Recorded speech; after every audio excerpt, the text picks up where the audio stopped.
was identified as mentally retarded, put back from the 5th grade into the 4th grade, and stayed in that category until I got out of high school. I don't have any college training, but I met a high school teacher who one day changed my life. I was waiting on another student, and when he came in, he said to me, "Young man, go to the board and write what I'm about to tell you." And I said, I can't do that, sir. He said, "Why not?" I said, "I'm not one of your students." He said, "It doesn't matter. Follow my directions now." I said, "I can't do that, sir." He said, "Why not?" I said, "Because I'm educable mentally retarded." And he came from behind his desk and he looked at me. He said, "Don't ever say that again. Someone's opinion of you does not have to become your reality."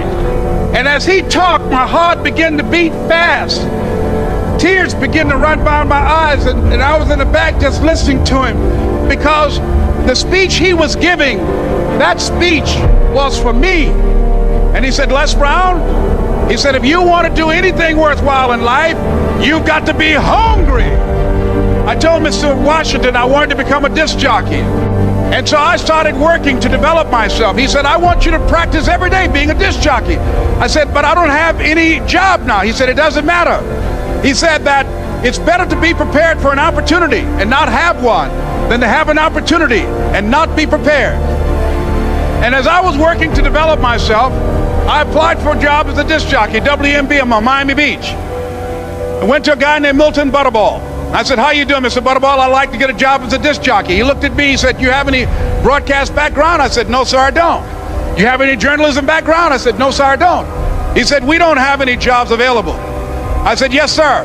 I went back to Mr. Washington and I told him. He said, "Don't take it personally." He said, "Most people are so negative, they will have to say no 7 times before they say yes." He said, "Go back again."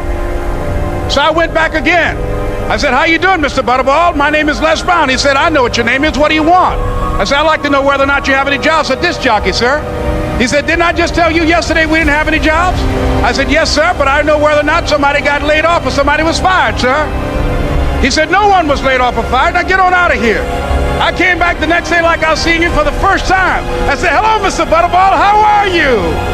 He looked at me with rage. He said, "Go get me some coffee." I said, "Yes, sir." And I went to get him some coffee. After a while, I would get their lunch and dinner, and I would go in the control rooms and take the disc jockeys their food, and I would not leave until they would ask me to leave.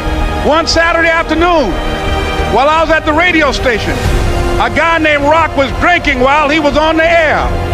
I was the only one there, looking at him through the control room windows, walking back and forth, young, ready, and hungry. Pretty soon the phone rang, and it was the general manager. And I answered the phone. I said, "Hello?" He said, "Les, this is Mr. Klein." I said, "I know."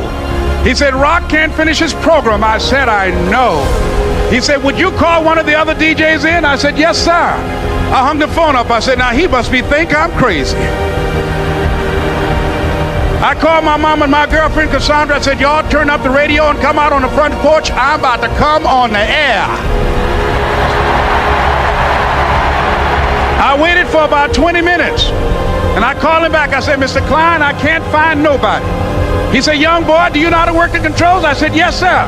He said, "Go in there and don't say nothing here." I said, "Yes, sir."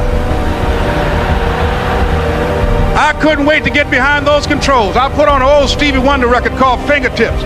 I sat down behind that turntable. I said, "Look out, this is me, LB Les Brown, your platter playing papa. There were none before me and there will be none after me. Therefore, that makes me the one and only. Young and single and love to mingle, certified, bona fide, indubitably qualified to bring you satisfaction, a whole lot of action. Look out, baby, I'm your love man." I was hungry.